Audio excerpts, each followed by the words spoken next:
Дорогие соотечественники, первый тур голосования мы подытожили, результаты вам известны. Для нас очень важно пройти стабильно, спокойно предвыборную кампанию. Мы всю предвыборную кампанию демонстрировали уважение к своим коллегам.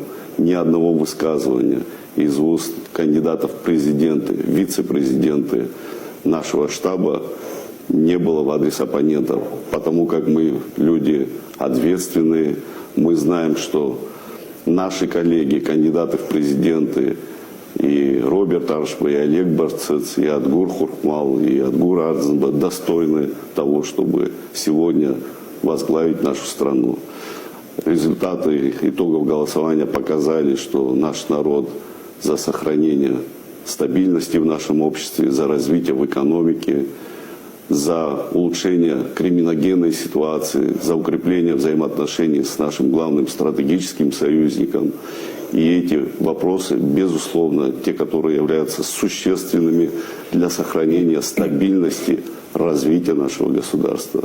В этом смысле мы продолжим политику, направленную на созидание в нашем обществе. Спасибо большое.